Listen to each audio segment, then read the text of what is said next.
Assalamualaikum warahmatullahi wabarakatuh. Saya Muhammad Hazim bin Azaldin, merupakan salah seorang daripada kumpulan yang keenam yang akan membentangkan tajuk subjek CTU 552, Falsafah dan Isu Semasa. Pada hari ini saya akan menerangkan tentang topik yang keenam, iaitu bab epistemologi.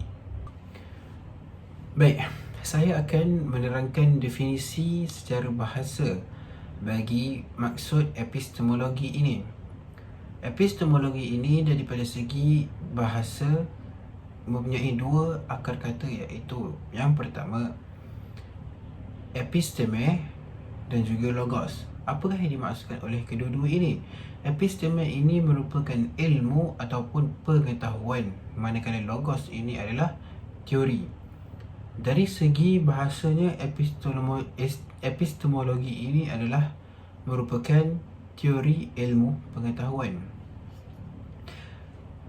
Manakala daripada segi Arab, ianya mempunyai empat, iaitu alimah, ya'lamu, ilman dan juga teori sains. Baik, sekarang saya akan menerangkan tentang ilmu pengetahuan daripada segi syarak ataupun daripada segi definisi yang lebih mendalam. Sementara tadi baru sahaja saya menerangkan ilmu pengetahuan, epistemologi ini daripada segi bahasa, iaitu yang bermaksud teori pengetahuan, ilmu pengetahuan. Apakah yang dimaksudkan dengan ilmu pengetahuan daripada menurut Kamus Pelajar? Ilmu pengetahuan adalah pengetahuan dalam perkara dunia, akhirat, zahir dan juga batin. Yang kedua, menurut daripada Syekh Muhammad Naqib Al-Altas mengatakan bahawa ilmu adalah ketibaan sesuatu makna hasil daripada apa yang dimaksudkan yang benar dalam diri seseorang adalah kebenaran dalam sesuatu ilmu itu adalah wujud benar yang dibawa oleh Allah sebagai sumber asal dan disampaikan kepada seseorang yang terpilih, iaitu Rasulullah, iaitu Rasul, untuk menyampaikan kebenaran yang ada dalam ilmu tersebut untuk disebarkan kepada orang-orang yang lain, seperti kita umat baginda Nabi Muhammad SAW.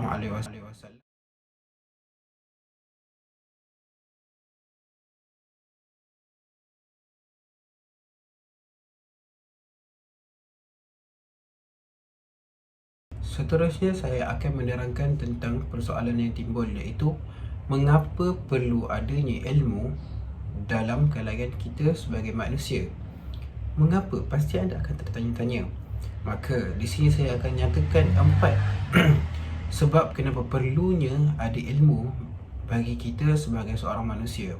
Yang pertama adalah kerana kedudukan orang yang berilmu ini akan diangkat kedudukannya di sisi Allah Subhanahu Wa Taala. Maknanya seseorang yang berilmu itu kedudukannya amatlah tinggi di sisi Allah Subhanahu Wa Taala. Yang kedua, ilmu juga dapat meninggikan dan membezakan taraf kita di dalam kalangan masyarakat.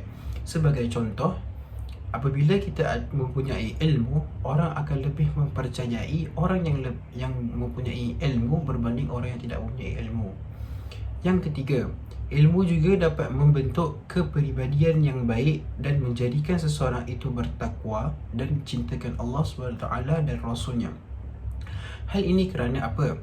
Kerana dengan mempelajari ataupun mendapat ilmu pengetahuan tersebut, kita akan rasa lebih yakin dengan apa yang ilmu ataupun agama yang dibawakan oleh Rasulullah SAW daripada Allah SWT ini dengan lebih mendalam, sehingga menimbulkan kita rasa ketakwaan dan kecintaan kita kepada Nabi Muhammad SAW dan membolehkan kita lebih tawaduk dalam mempelajari dan mengamalkan agama Islam yang dibawa oleh Rasulullah SAW itu sendiri. Empat adalah dengan ilmu manusia dapat menjalankan ibadah dengan lebih sempurna, di mana ini bermaksud bahawa dengan adanya ilmu pengetahuan, kita akan lebih ingin menyempurnakan ibadah kita kerana kita tahu bahawa akan fadilat dan kelebihan yang ada jikalau kita melakukan ibadah dengan lebih sempurna. Kerana apa? Ibadah yang lebih sempurna lebih mudah untuk diterima oleh Allah Subhanahu Wa Taala. Seterusnya saya akan menerangkan tentang mengapa begitu penting sekali seseorang manusia itu untuk mempunyai ilmu Hal ini kerana kita pergi kembali kepada firman Allah SWT dalam surah Al-A'la, iaitu merupakan surah yang pertama diturunkan oleh Allah kepada baginda Nabi Muhammad SAW, yang mana ayat tersebut pertamanya dimulai dengan iqra'u, iaitu membaca ataupun bacalah. Hal ini menunjukkan bahawa Allah SWT menuntut kepada umat Islam agar kita sentiasa membaca. Dengan membaca ini, kita akan dapat menambahkan lagi ilmu pengetahuan kita untuk menjadi seorang insan dan juga hamba Allah SWT yang mempunyai ilmu pengetahuan yang lebih mendalam. Mendalam sebab apa? Mendalam untuk mendalami ilmu agama, malah dapat mengembangkan lagi ilmu agama Allah, iaitu Islam ini, ke seluruh pelosok dunia. Sebab itu pentingnya sebagai kita umat manusia ini perlu adanya ilmu pengetahuan. Kerana apa? Kerana ianya dituntut oleh Allah Subhanahu Wa Taala sendiri dalam surah Al-A'la, ayat yang pertama, yang merupakan surah yang pertama diturunkan oleh Allah Subhanahu Wa Taala. Seterusnya saya akan menerangkan perbezaan di antara falsafah dan juga ilmu sains. Dari segi bahasa, daripada segi istilahnya ialah falsafah membahaskan secara keseluruhan dengan pandangan yang menyeluruh, manakala ilmu sains ini adalah mengkaji tentang alam seperti tumbuhan dan juga planet dan juga yang lain-lain berkaitan dengan sains. Yang keduanya, pengamatan ilmu falsafah adalah dari sudut luaran hinggalah ke sudut dalaman zat itu tersebut. Manakala ilmu sains adalah pengamatan dari sudut luaran sahaja, iaitu apa yang dapat dirasai dan disaksikan sahaja. Yang ketiga, persoalan yang biasa dikemukakan oleh ahli falsafah ialah kenapa ataupun why, dan jawapan ahli falsafah lebih tinggi kerana menguraikan sebab kejadiannya. Manakala persoalan yang biasa diutarakan oleh dalam ilmu sains ialah bagaimana how satu peristiwa iaitu berlaku. Falsafah juga membicarakan tentang sebab yang utama yang lebih jauh dan menjadi pendorong sebab yang lain, iaitu dengan mengaitkan apa yang berlaku di alam fizik dengan alam metafizik sebagai contohnya.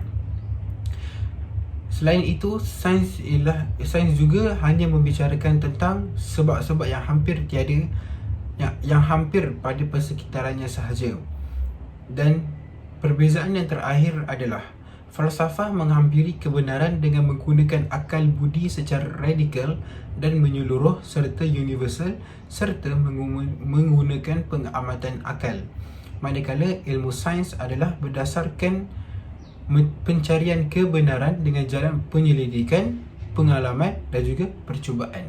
Kali ini saya akan menerangkan apakah perbezaan di antara falsafah dan juga ilmu agama. Yang pertama, falsafah ini adalah merupakan unsur kebudayaan, manakala agama ini adalah unsur mutlak yang mana tidak akan dapat disangkal lagi ilmu tersebut. Manakala falsafah ini adalah ciptaan Tuhan dan agama ini adalah ciptaan manusia. Falsafah hanya mempercayai apabila topik tertentu dalam subjek kontroversi terbukti benar menggunakan cara penalaraan yang terbukti, manakala agama menekankan keyakinan sebagai asas keagamaannya.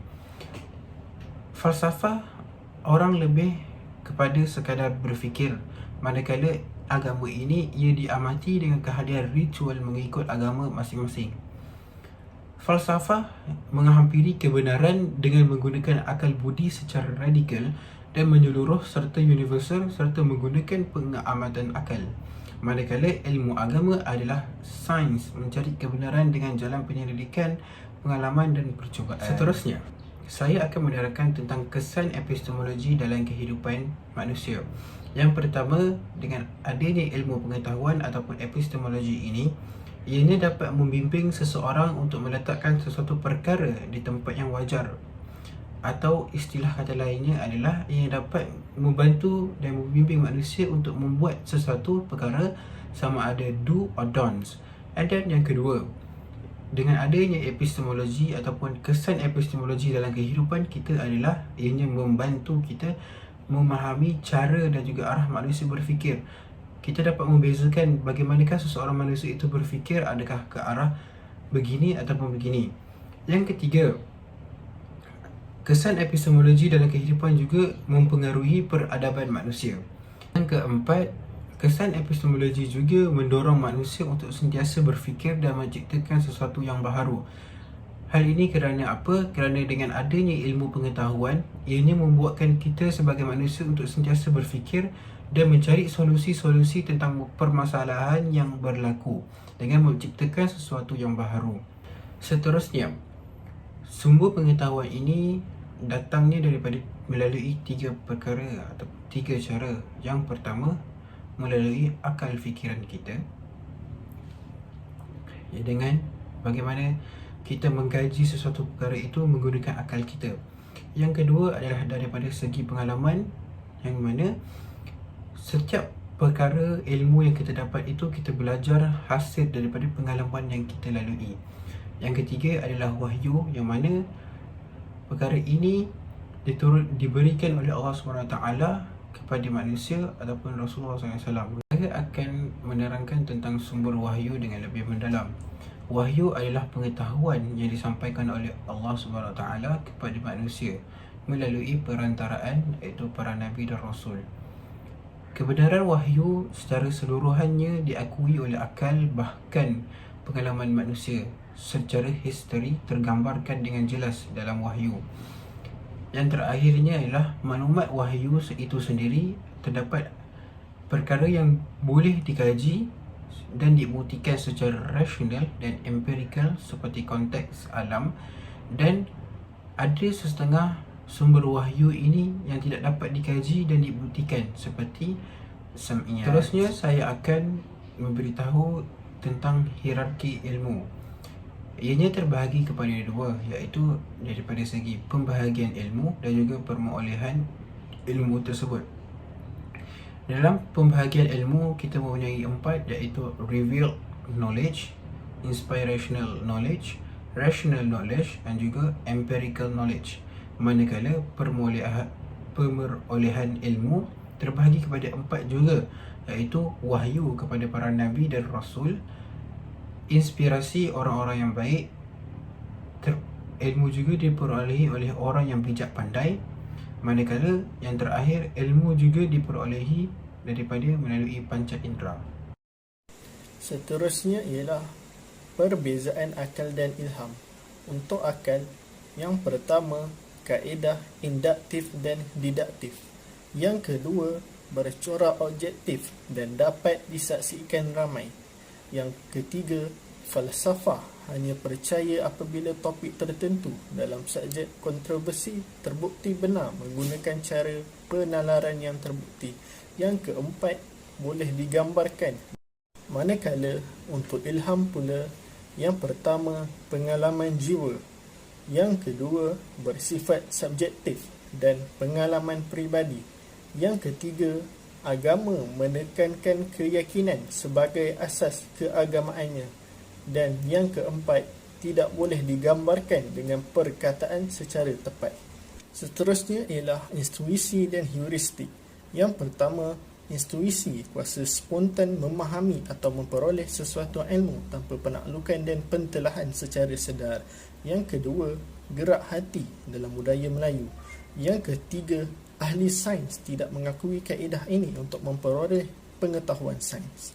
Yang keempat, namun intuisi tetap kaedah pertama yang memberi cetusan dan idea. Yang kelima, banyak perkara disahkan benar yang berlawanan dengan intuisi. Yang keenam, perkataan heuristik daripada perkataan Inggeris. Yang ketujuh, sifat yang memperhambakan untuk penemuan. Yang kelapan, kesenian menyelesaikan masalah. Doktrin istimewa untuk digunakan orang yang ingin memperoleh keupayaan menyelesaikan masalah. Hujah heuristik berasaskan aruhan induktif dan analogi permulaan. Hasil heuristik mungkin berguna tetapi tidak boleh dianggap sebagai pandangan yang teliti.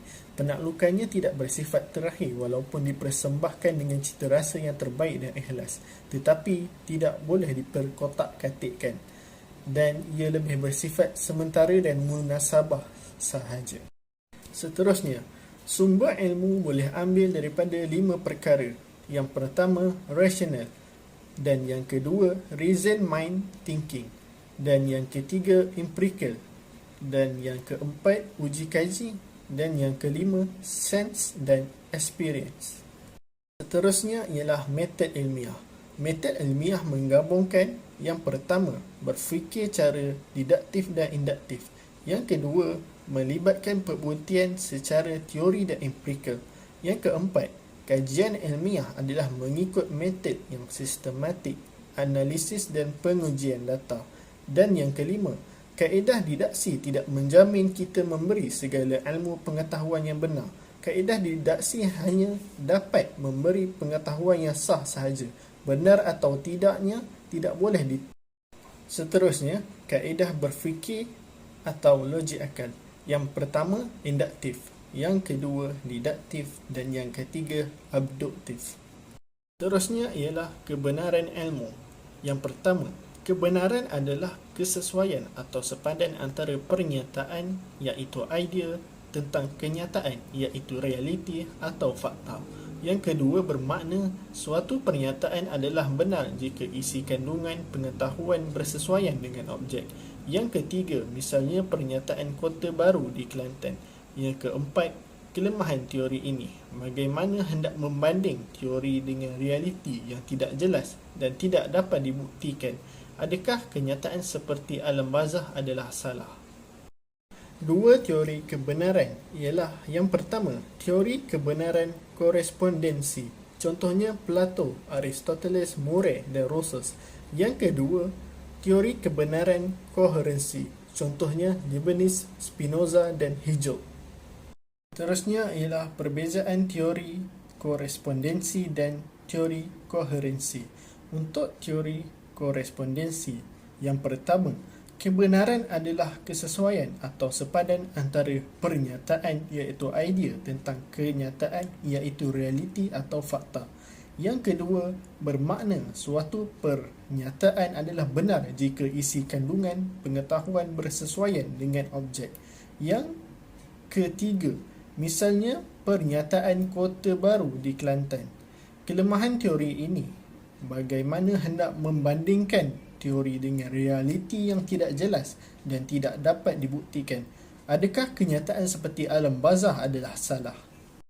Manakala untuk teori koherensi pula, yang pertama, suatu pernyataan dianggap benar bila ia bersifat koheren atau konsisten dengan pernyataan-pernyataan sebelumnya yang dianggap benar, iaitu tetap.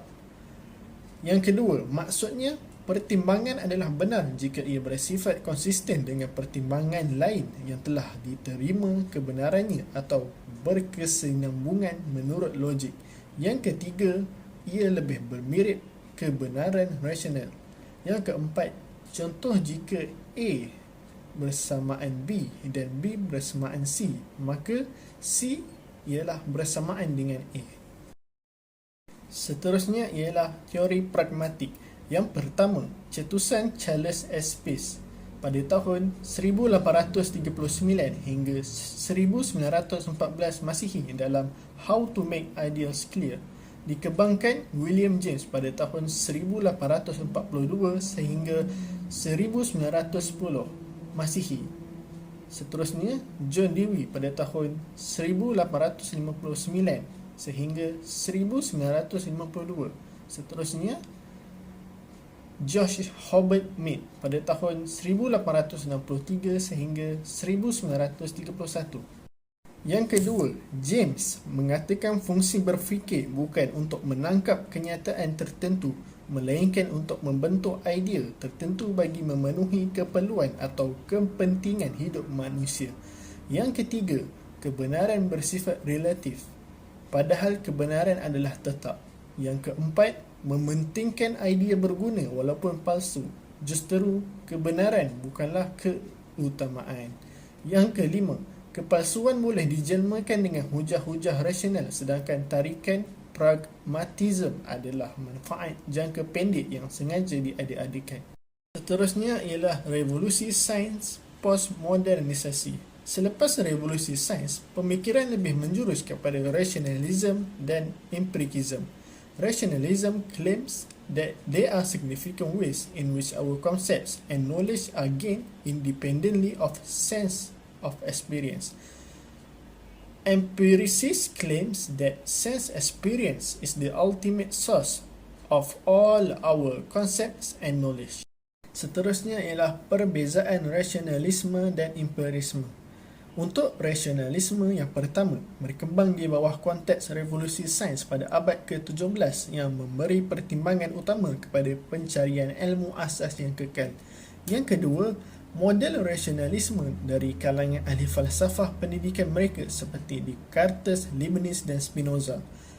Yang ketiga, didapati daripada demonstrasi formal dalam logik dan matematik tanpa pemerhatian atau eksperimen. Yang keempat, mereka berusaha membentuk semula secara kritis segala ilmu manusia dengan mengaplikasikan pemikiran tulen, asas dan aksiomnya sebagaimana yang dinyatakan oleh Descartes. Saya memikir, maka wujud. Seterusnya, untuk empirisme. Yang pertama, berkembang di bawah konteks revolusi sains pada abad ke-17 yang memberi pertimbangan utama kepada pencarian ilmu asas yang kekal. Yang kedua, ahli empirisme seperti Locke, Berkeley dan Hume menggunakan persepsi yang diperoleh daripada pengalaman sensori sebagai ilmu yang benar. Dan yang ketiga, ahli empirisme menekankan minda manusia sebagai lembaran kosong sehingga kesan persepsinya ditinggalkan daripada pengalaman sensorinya.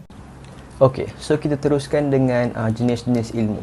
Epistemologi ni dia mengajar kita tentang jenis-jenis ilmu dan juga klasifikasi dia. Sebagai contoh, ilmu terbahagi kepada dua, ilmu sains sosial dan juga ilmu sains tulen. Okey, contoh ilmu sains tulen ni macam fizik, kimia, biologi, matematik, itu semua ilmu sains tulen. Ilmu sains sosial ni pula dia masuk lebih kepada kemanusiaan, sebagai contoh ekonomi, politik, undang-undang, linguistik dan sebagainya. Selain daripada itu, kita ada juga klasifikasi ilmu dalam Islam. Macam dalam Islam, ilmu diklasifikasikan kepada ilmu akli dan juga ilmu nakli. Pertama sekali, ilmu akli. Ilmu akli ini ilmu yang kita boleh dapat melalui eksperimen. Eksperimen yang dilakukan oleh manusia menggunakan akal fikiran dan logik thinking mereka sendiri. Ilmu nakli ni pula ilmu yang disampaikan melalui wahyu. Yang disampaikan melalui wahyu kepada kita melalui Nabi Muhammad SAW. Sebagai contoh, cara solat, cara puasa dan sebagainya. Imam Al-Ghazali pula dibahagikan ilmu kepada dua. Yang pertama sekali ilmu fardu ain dan yang kedua ilmu fardu kifayah. Ilmu fardu ain ni macam kita semua tahu, ilmu yang wajib dituntut oleh semua umat Islam. Ilmu fardu kifayah ni pula wajib dituntut oleh seanggota masyarakat untuk mewakili masyarakat yang lain. Sebagai contoh ilmu fardu ain macam cara solat, puasa, baca Quran dan sebagainya. Yang tu kita wajib tuntut oleh setiap umat Islam. Ilmu fardu kifayah ni pula contoh dia macam ilmu mandikan jenazah, ilmu membuat ibadah korban. Ilmu ni semua dibuat oleh seanggota masyarakat untuk mewakili masyarakat yang lain. Okey, so sekarang ni kita teruskan dengan hubungan antara ilmu, falsafah dan juga agama. Apa persamaan dan juga apa perbezaan dia. Okey, pertama sekali persamaan dia, kesemua ilmu falsafah dan juga agama ni semuanya mencari kebenaran. Tak ada orang yang menuntut ilmu untuk cari benda yang salah. Semua orang menuntut ilmu untuk mencari kebenaran dan juga untuk mencari solusi kepada sesuatu masalah. Apa pula perbezaan dia? Perbezaan dia, yang pertama sekali, falsafah dengan ilmu ni terbatas. Sebab apa? Sebab dia datang daripada otak manusia. Agama ni sahaja yang mutlak. Sebab apa? Sebab agama kita adalah agama yang benar. Agama Islam adalah agama yang benar dan tidak mungkin agama Islam bercanggah daripada kebenaran. Agama ni juga adalah satu benda yang spekulatif. Maksudnya tidak boleh diubah. Kita tidak boleh suka-suka hati kita nak ubah agama. Macam mana yang dicatatkan dalam Al-Quran, macam itulah kita kena ikut. Kita tak boleh ubah mengikut suka hati kita. Okey, seterusnya kita cakap tentang apa kaitan falsafah, ilmu dan juga agama ni. Apa hubung kait dia? Okey, pertama sekali kita cakap tentang pengetahuan. Pengetahuan ni merujuk kepada hal-hal harian biasa kita. So, bila pengetahuan ni semua tersusun, maknanya bila ada banyak orang-orang yang berpengetahuan dan diorang berkongsi diorang punya idea, maka terjadilah ilmu. Ilmu sains, ilmu medikal, ilmu biologi itu semua. Tapi ilmu dengan sains ni, diorang hanya boleh menjawab ataupun menyelesaikan masalah yang mudah, masalah yang sementara. Dan untuk masalah-masalah atau persoalan yang lebih holistik atau lebih mendalam, dia memerlukan ahli falsafah. Ahli falsafah ini adalah ahli-ahli yang membuat kajian dan juga eksperimen mengenai sesuatu cabang ilmu tersebut, dan diorang mempunyai paras ilmu yang tinggi dalam bidang tersebut. Okey, tapi masih lagi ilmu falsafah ini terjadi daripada pemikiran otak manusia yang terbatas ni. So, bila menimbulkan persoalan ataupun spekulatif dalam falsafah, kita memerlukan agama untuk menyelesaikannya. Jadi, sebagai contoh, penciptaan manusia. Sains boleh membuat kajian, boleh beritahu kita bahawa proses terjadi di manusia daripada sperm bila bertemu dengan ovum, dan ada proses-prosesnya tersebut. Tapi bila ditanya siapa yang mencipta benda ni, siapa yang mengawal benda ni, ahli-ahli falsafah dia orang akan cakap benda ni semua jadi secara natural. Dan jawapan ni tak boleh diterima oleh semua pihak. So, bila terjadinya masalah macam ni, kita kena merujuk balik kepada agama. Tercatat dalam Al-Quran, dalam surah As-Sajdah ayat 7-8, Allah menciptakan manusia daripada tanah, di mana Nabi Adam dicipta daripada tanah, kemudian menjadikan keturunannya daripada air benih yang hina, iaitu sperm. Maksudnya kita ni semua adalah keturunan daripada Nabi Adam. Dan Allah berfirman, kami menyempurnakan kejadiannya dengan meniupkan roh ke dalamnya. So, terjawablah siapa yang membuat proses-proses ni, yang mengawal proses-proses ni, semuanya adalah kuasa Allah SWT. Jadi memang terbukti yang agama ni ada hubung kait dengan kehidupan seharian kita. Tapi manusia zaman sekarang ni banyak telah gagal untuk menyatupadukan ilmu. Gagal untuk menyatupadukan ilmu sains, ilmu falsafah dan juga ilmu agama, dan juga gagal untuk menyatupadukan antara ilmu akli dan ilmu nakli, iaitu ilmu yang diorang boleh berfikir dengan otak diorang dan juga ilmu yang berdasarkan wahyu. Dan kegagalan ilmu ni menyebabkan banyaknya berlaku program sekularisasi dan juga liberalisasi. Okay, so apa puak-puak liberal dengan puak-puak sekular ni nak? Diorang cuba untuk mengasingkan agama daripada kehidupan seharian. Diorang menganggap bahawa agama ni hanyalah ilmu tradisional, dan pada zaman moden ni memerlukan jalan penyelesaian yang moden tanpa menggunakan ilmu tradisional, iaitu ilmu agama. Jadi berlakulah kegagalan dalam menyatupadukan ilmu. Sebagai contoh, yang paling dekat dengan kita sebagai seorang pelajar, ilmu sains, silibus sains di dalam ketika kita sekolah. Dalam silibus sains ada menceritakan tentang proses-proses terjadinya bayi, proses-proses terjadinya bayi dalam perut ibu dan sebagainya, tapi tak diceritakan pun tentang Allah menyempurnakan proses kejadian manusia dengan meniup roh ke dalam badannya. Jadi itulah yang dimaksudkan pengasingan di antara agama dengan kehidupan seharian. Jadi sedar tak sedar, program liberalisasi dengan sekularisasi ini dah memang lama ada dalam masyarakat kita.